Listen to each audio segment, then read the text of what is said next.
3 invités avec nous chaque soir pour décrypter les mouvements de la planète marché. Florent Vabon est avec nous, économiste chez Ecofi. Bonsoir Florent. Bonsoir Grégoire. Gilles Guibou nous accompagne, le responsable des actions européennes d'AXA IM. Bonsoir Gilles. Bonsoir Grégoire. Part of BNP Paribas Group. Voilà, il faut le rajouter désormais. Et David Calfon, le président de Sanso Longchamp Asset Management, est à nos côtés également. Bonsoir David. Bonsoir Grégoire.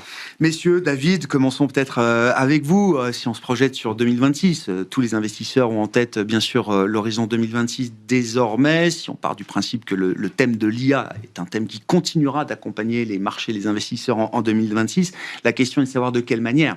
Et à ce titre, comment est-ce que vous regardez ce qui semble se passer depuis quelques semaines avec une remise en cause ou un doute sur le leadership incontesté ou incontestable de certaines sociétés, OpenAI du côté des modèles de langage large dans la sphère privée, Nvidia avec ses GPU dans la sphère publique, et la montée en puissance, on le voit encore une fois boursièrement depuis un mois maintenant, d'Alphabet Google, avec des puces spécifiques qu'on appelle des TPU, ou encore d'autres producteurs de modèles de langage large, Google en étant un avec Gemini, ou encore Anthropic avec Claude et Opus chez Anthropic, qui semblent devenir des rivaux assez crédibles face à Nvidia et OpenAI. Tout à fait. Je crois que si on se projette sur l'année 2026 et si on essaye de raisonner en termes d'allocation d'actifs, il faut véritablement se poser la question, essayer de différencier ce qui est spécifique à une valeur de ce qui peut avoir un impact sur le marché global. Et prenons l'exemple donc de Nvidia et de la concurrence qui se mène avec Alphabet et Google. Effectivement, du point de vue stock spécifique Nvidia, c'est un problème pour Nvidia. Il y a un nouveau concurrent qui apparaît. Nvidia, il faut le dire, c'est un titre qui est pricé pour la perfection, comme on dit. Les gens n'attendent pas qu'il dépasse les attentes. Il faut le fameux, comme disent les Anglais, le beat and raise. Ouais. Il faut d'abord non seulement qu'on dépasse les attentes, mais qu'en plus on relève les attentes du trimestre du prochain trimestre. Ouais. Sinon, ça ne va pas. Ouais. Donc c'est vraiment ce qu'on appelle un titre qui est vraiment pricé pour la perfection. Le fait qu'il y ait un concurrent qui émerge et qui arrive, donc c'est une mauvaise nouvelle pour Nvidia, qui peut se faire du souci pour ses marges, qui sont, on peut se le dire, indécentes. Stratosphériques. Voilà, oui. Et donc... Intenable. Voilà, exactement. Et en revanche, d'un point de vue du marché plus large, il ne faut pas oublier que lorsqu'on a un concurrent qui arrive, la concurrence, ça fait baisser les prix. Ouais. Est-ce que ça ne veut pas dire que finalement, les investissements nécessaires pour l'IA ne vont pas être réévalués à la baisse ? Puisque finalement, on peut avoir des puces en valeur, on peut avoir des puces moins chères. Est-ce que finalement, c'est pas plutôt une bonne nouvelle ? Est-ce qu'on va pas voir moins de dizaines de milliards lancés comme ça en l'air, en espérant qu'un jour, il y ait un retour sur investissement ? C'est possible. Donc, pour le moment, le sujet Nvidia, Alphabet, Google, on le voit plus en stock spécifique qu'en systémique marché. Je comprends. C'est juste un rééquilibrage assez naturel de la concurrence dans ce secteur et autour de ceux qui créent l'architecture de ces modèles. Disons que c'est une histoire qui n'est pas inconnue. Non. Un leader qui se fait challenger, le challenger arrive, ça fait baisser les prix, etc. C'est finalement, c'est du livre d'école. C'est ce qu'on nous apprend un peu sur les bancs de l'université. Donc, c'est pas tout à fait choquant. Bien entendu, ça veut dire un repositionnement, ça veut dire, au niveau il y a beaucoup de choses. Nvidia a une place prépondérante dans beaucoup de portefeuilles quand on regarde un petit peu les premières lignes d'investissement des fonds à droite à gauche. Donc, il y a un vrai sujet. Mais c'est pas, je dirais, un sujet systémique. C'est pas quelque chose qui va remettre en cause une décision d'allocation d'actifs pour 2026. Et, je dis, il y a peut-être un soutien qui va venir en se disant, si on a moins de capex à faire pour arriver aux mêmes objectifs de l'IA, c'est peut-être une bonne nouvelle pour les marchés. Ce sera peut-être plus facile à monétiser. Peut-être plus facile. Ouais. Et puis le dernier point, c'est qu'effectivement, du point de vue technologique, je mets au défi quiconque de savoir qui sera le meilleur modèle la semaine prochaine. Ouais, voilà. Donc ça va à une vitesse hallucinante. Là, je voyais... et en plus, les modèles s'utilisent les uns les autres. C'est-à-dire que là, je regardais Gemini 3. Tout le monde disait... la personne qui présentait Gemini 3 disait oui, pour le code, il n'y a pas mieux que Claude, mais ne vous en faites pas. Claude, au travers de Gemini 3, on va utiliser le modèle de Claude. Ouais. Donc, voilà, c'est assez pointu. Et là, moi, Oui.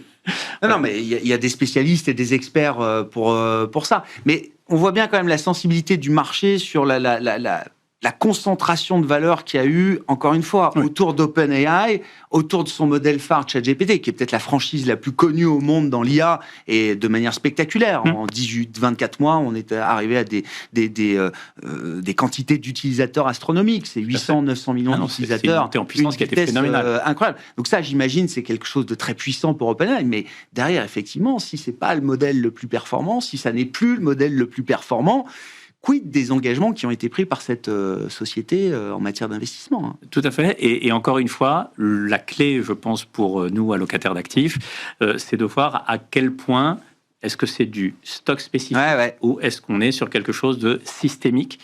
Si on commence à voir que finalement, ça commence à faire trembler les banques qui auraient trop prêté, c'est pas le cas. Mais, non, j'entends. Oui, c'est ce genre de connexion sur lequel on va être extrêmement vigilant.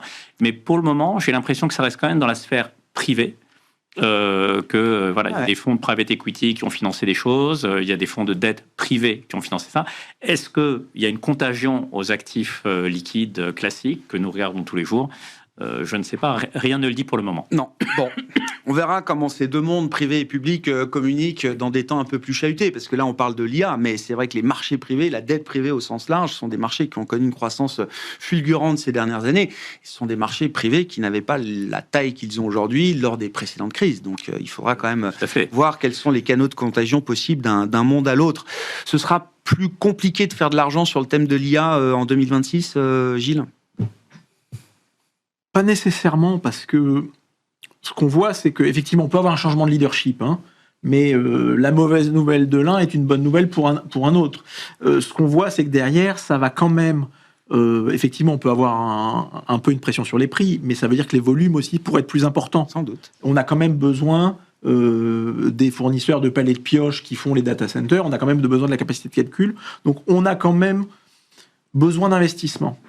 La mauvaise nouvelle, ce serait de dire qu'à un moment donné, effectivement, on est un arrêt des investissements et qu'en fait, on n'a pas besoin de dépenser autant. Parce qu'à ce moment-là, ça viendrait mettre un frein, très certainement, sur y compris la croissance américaine. Je rappelle, c'est exactement ce qui s'est passé en début d'année avec le petit moment DeepSeek autour du 20 janvier qui nous a alerté sur le fait qu'on pouvait développer des modèles beaucoup moins gourmands en énergie, en GPU, etc.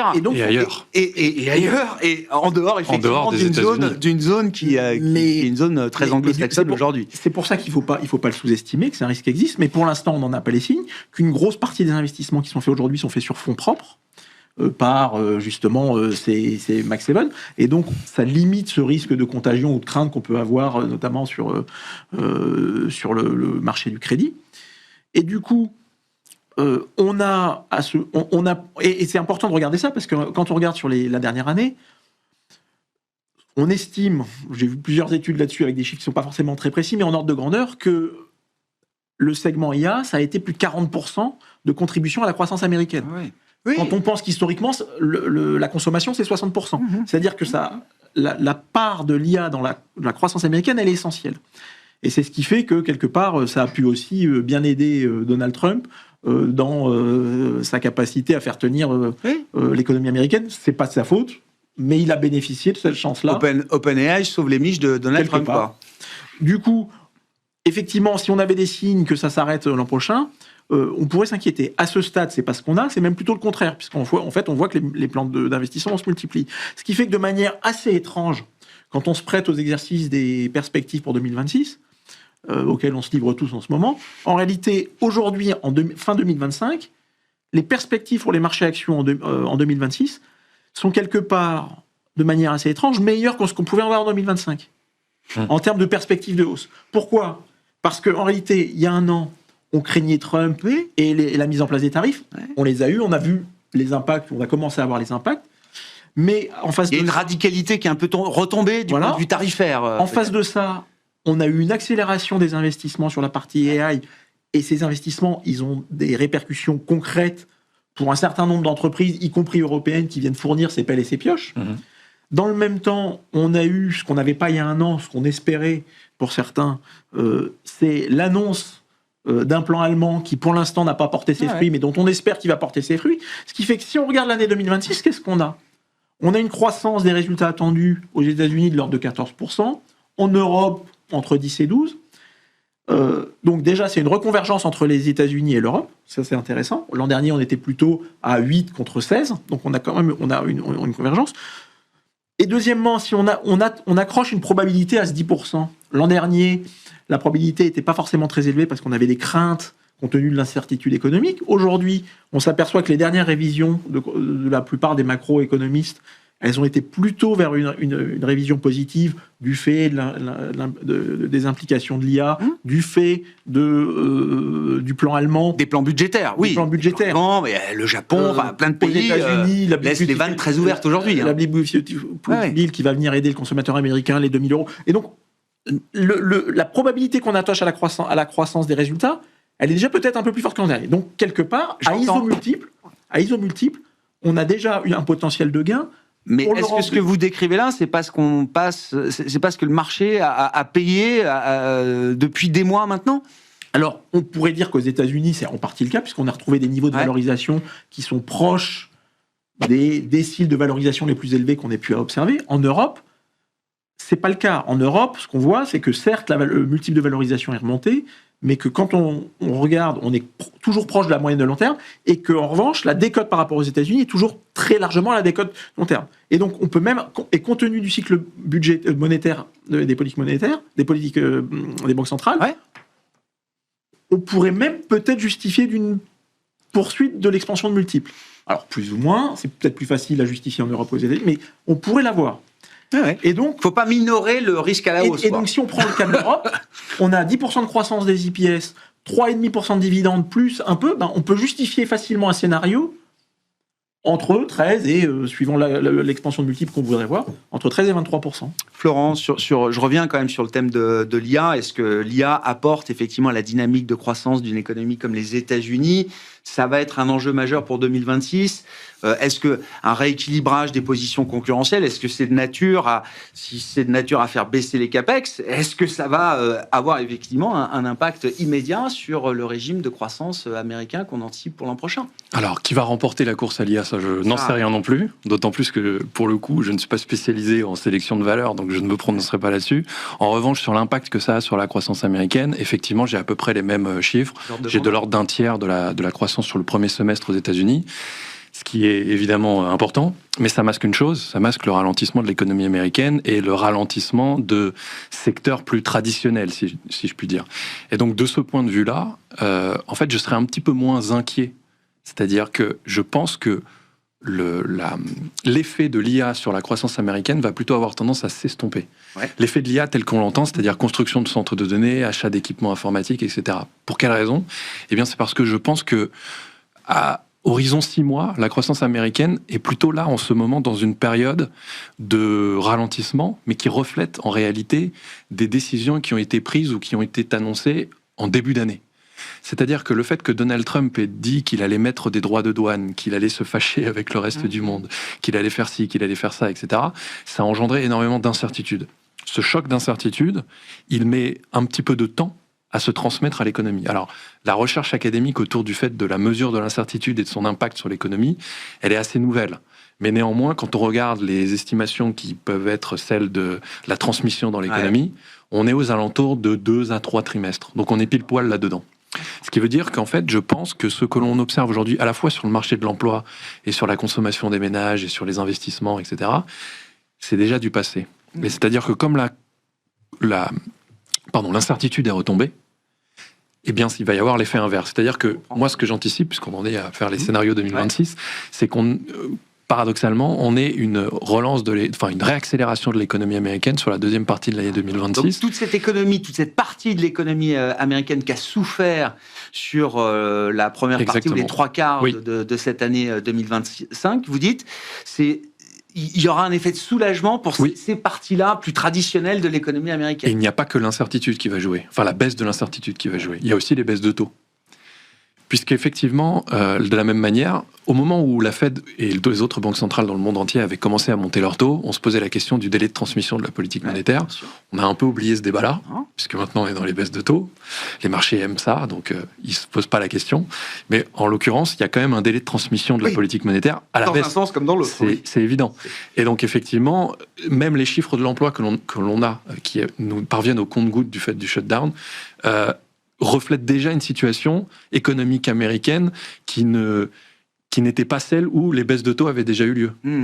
Et donc, ces deux effets conjugués-là font que, à mon sens, on va avoir plutôt une réaccélération de l'économie américaine en 2026 et que l'IA va toujours avoir sa place. Hein.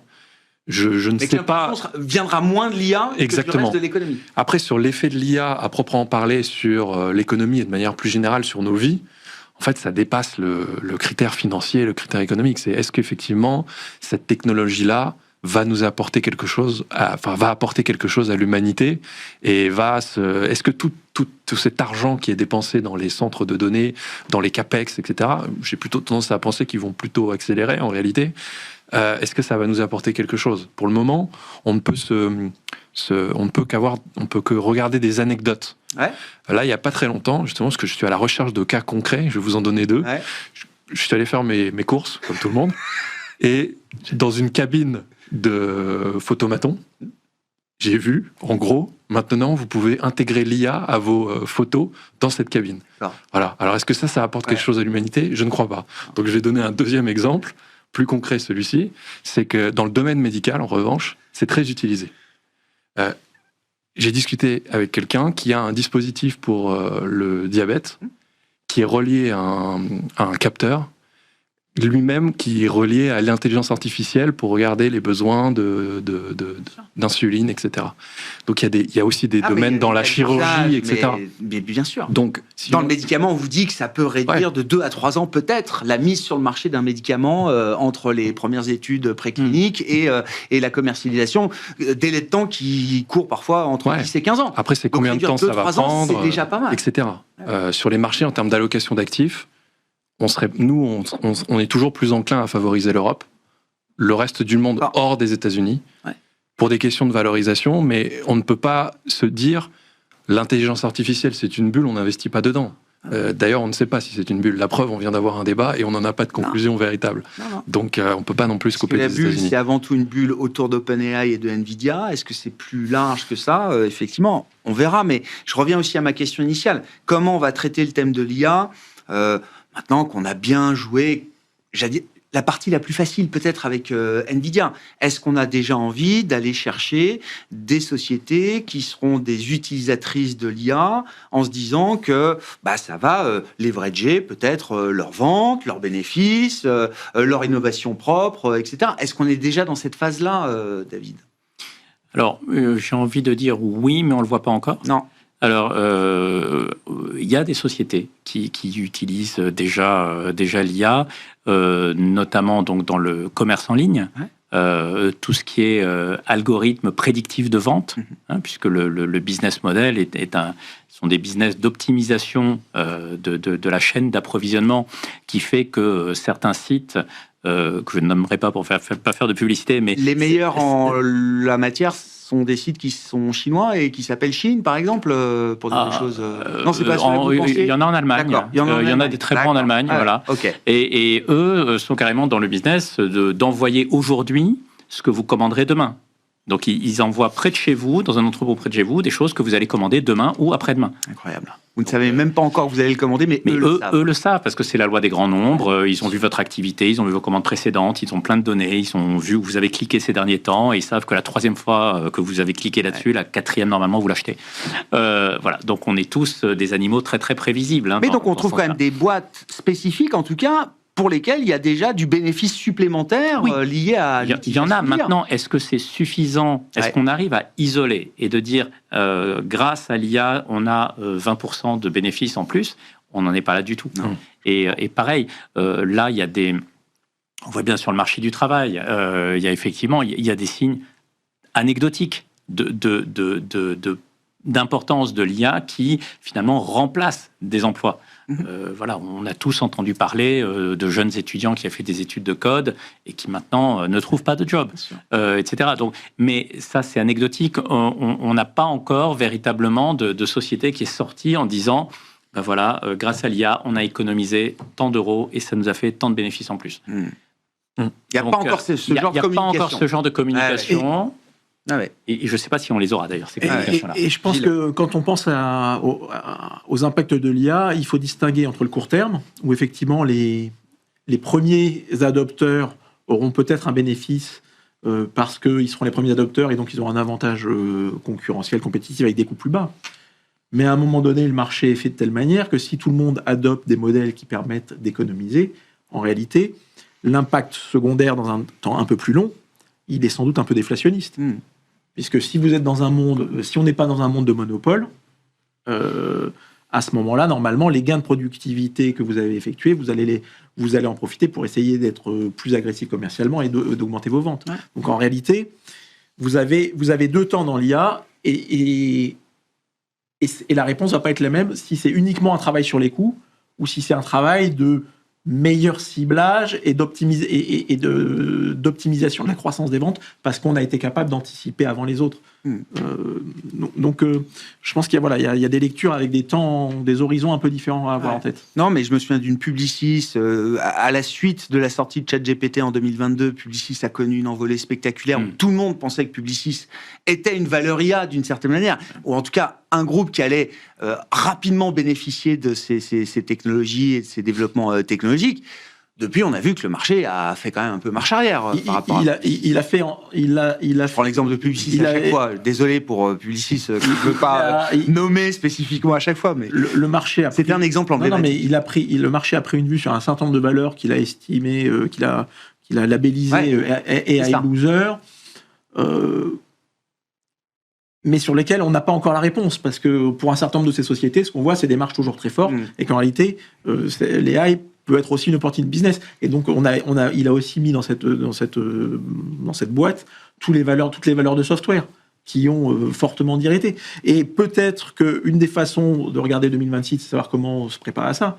C'est justement pour se hedger contre ce risque d'emballement sur l'IA, c'est d'aller regarder ces sociétés-là qui, en réalité, seront pas faciles à déplacer, parce que quand on est sur un software d'entreprise, en réalité...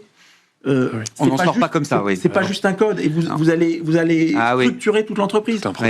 Donc de penser que il faut les jeter à la poubelle, ça offre plutôt des opportunités, et c'est peut-être aussi ça qu'on a envie de regarder pour 2026, en faisant à chaque fois un travail d'analyse pour dire finalement lesquels sont finalement plus protégés que les autres. Sur le plan macro, je reprends un peu ce que vous nous disiez tout à l'heure, Florent. Donc, le niveau d'incertitude baisse aux États-Unis. Ça va être un soutien pour toute cette partie de l'économie qui a souffert de l'incertitude. Les dépenses de CAPEX liées à l'IA resteront quand même une impulsion positive pour l'économie américaine.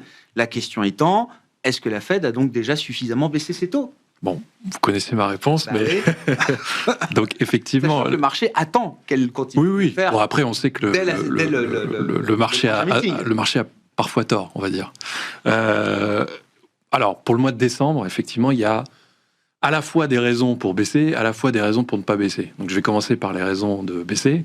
Si l'on regarde les derniers chiffres d'emploi qui nous sont parvenus, qui sentent un peu le réchauffé, on va pas se mentir, puisqu'ils sont de septembre, on voit quand même une augmentation qui me paraît un petit peu problématique du taux de chômage. Quand on regarde à la décimale près... 44. Voilà, exactement. Vous m'avez devancé. Donc effectivement, ça monte un peu. Quasiment à 4,5. Voilà. C'était ce que la Fed projetait pour la fin de cette année. Donc on a atteint ce niveau de taux de chômage un peu en avance. En absolu, ça n'est absolument pas un chiffre inquiétant, puisqu'il est à peine au niveau que l'on estime être celui d'équilibre. Le problème étant que il intervient au moment où la tension sur le marché du travail a considérablement diminué, et il existe une relation en économie qui est un peu de la même manière que les marchés se trompent parfois, entre la tension sur le marché du travail et le taux de chômage. En gros, pour le dire très simplement, au moment où les entreprises ont arrêté de dire qu'elles allaient embaucher, si le ralentissement de la demande est trop conséquent, le taux de chômage peut augmenter. Donc, on est vraiment dans cette zone un peu à risque. Bon, vous avez compris que je suis un petit peu plus optimiste sur la suite des événements et que je pense que cette petite tension sur le marché du travail est passagère. Elle va plutôt avoir tendance à se stabiliser. Disons que la détérioration va se stabiliser et même qu'on va avoir une amélioration des chiffres. Ensuite, il y a l'inflation. Là, l'inflation est toujours au-dessus de la cible. Ça, c'est évident. Et il y a toujours, malgré tout, une incertitude sur les droits de douane. On ne sait pas si tout est passé. Moi, je pense que non. Certains aussi, mais le marché n'est pas tout à fait effectivement en raccord avec ça. Toujours est-il qu'en absolu, on a quand même 3% d'inflation.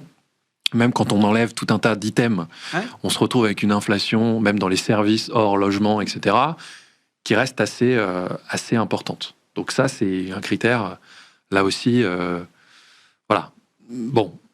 Ça veut dire qu'il y a une forme d'acte de foi dans la décision des 9 et 10 décembre pour la Fed. Ouais. Avec en plus un manque de données.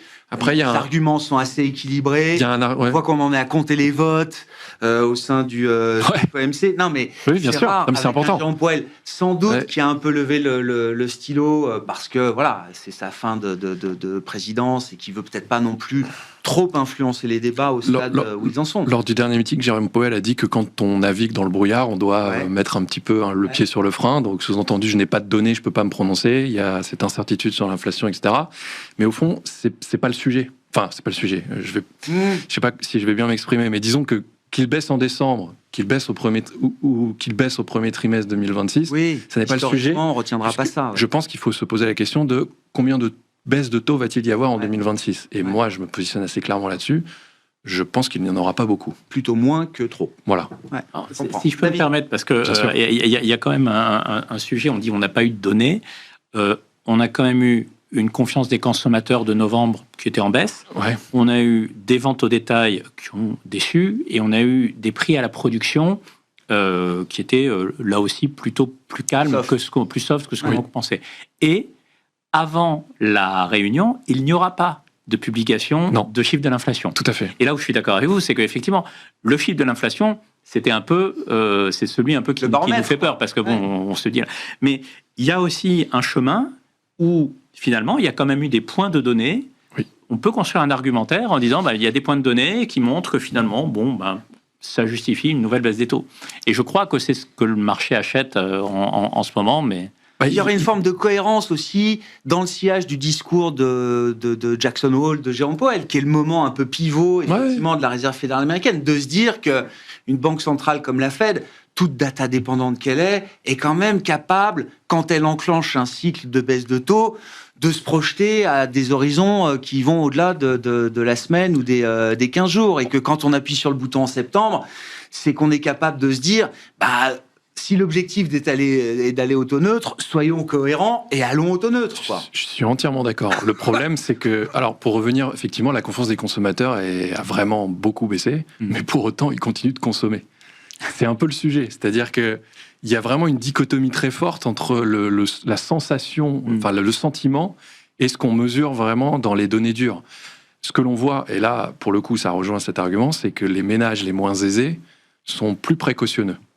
Ça, c'est une évidence. Tout à fait. Mais on est quand même sur un rythme de consommation aux États-Unis qui n'est pas du tout inquiétant. Alarmant. Pas du tout. Et donc, en fait, Jérôme Powell, aujourd'hui, se situe dans une position où il n'agit pas dans l'urgence. Il est dans une position d'ajustement de politique monétaire. Et on parlait de brouillard. En fait, le brouillard, il est constant. Il n'est pas que quand il n'y a pas de données. C'est-à-dire qu'en fait, le taux neutre, où est-il ? On ne sait pas. Donc, peut-être un peu plus bas que les taux actuels. Eh bien, on ne sait pas. Il y va à tâtons.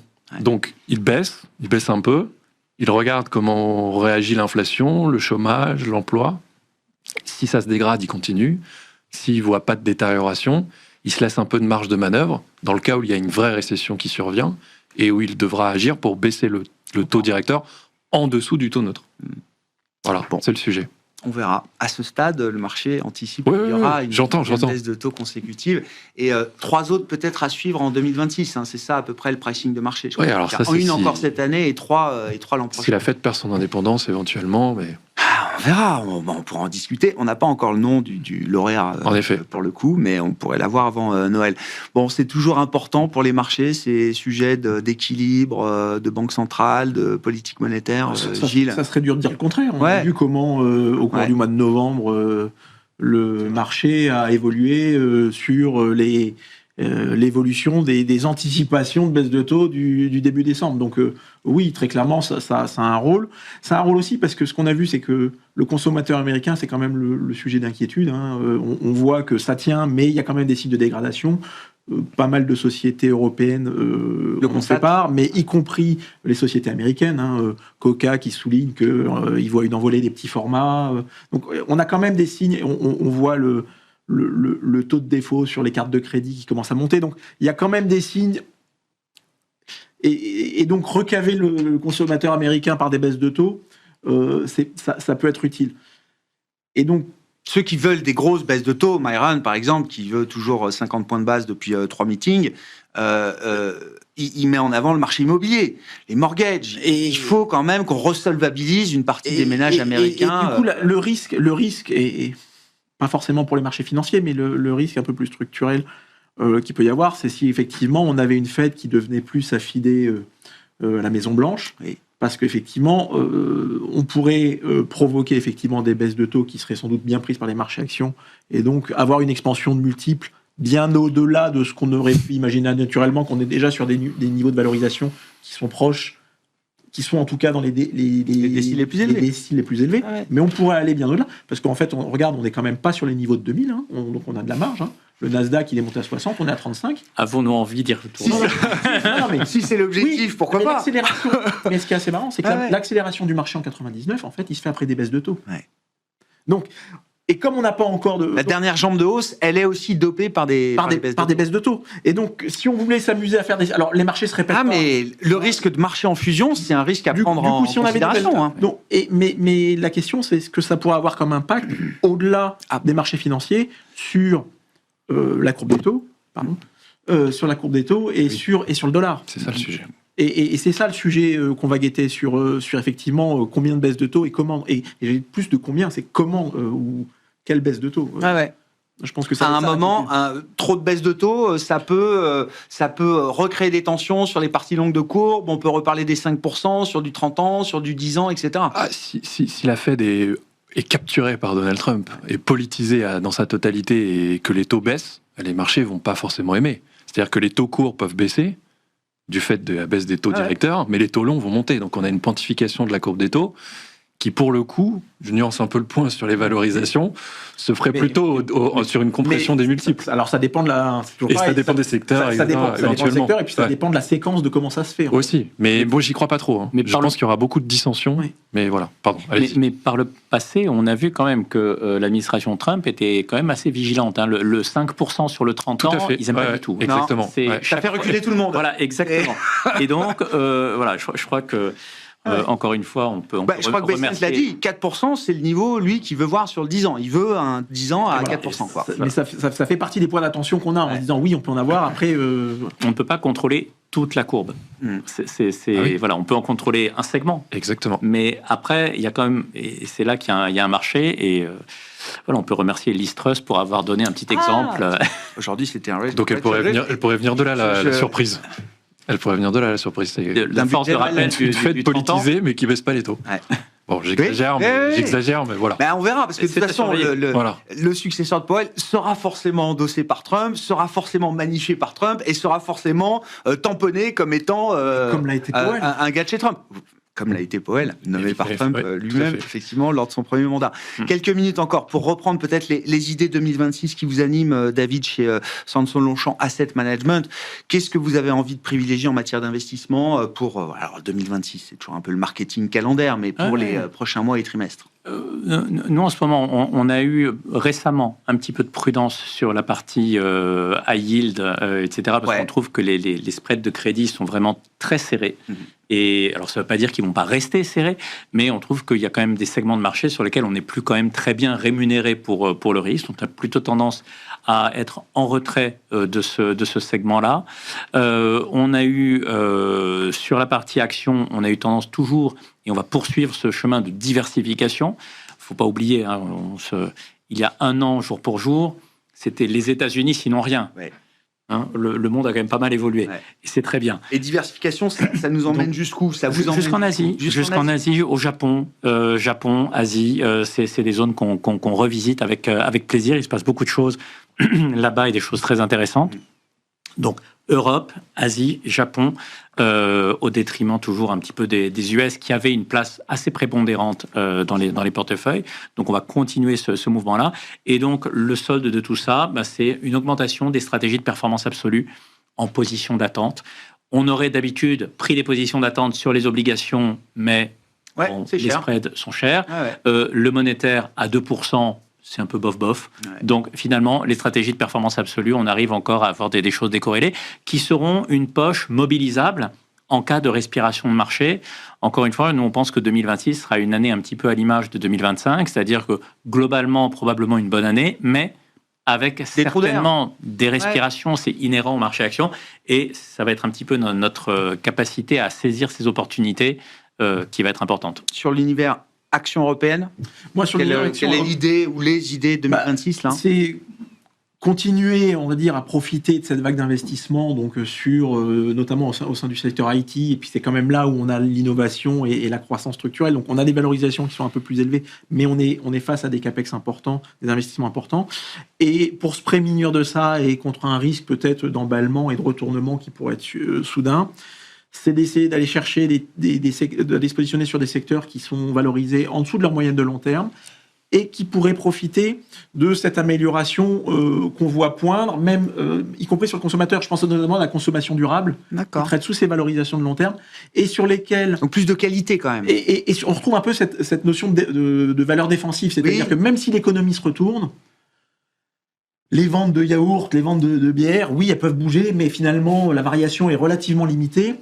Et on paye en moyenne des valorisations qui sont en dessous des moyennes de long terme. Et donc, on se retrouverait à côté défensif, toujours sur la partie thématique électrification, un secteur des services aux collectivités qui fait face à une croissance retrouvée quasiment séculaire. On n'a pas eu autant d'investissements depuis plus d'un siècle, avec des valorisations qui restent proches des valorisations de long terme, avec une capacité à payer du dividende.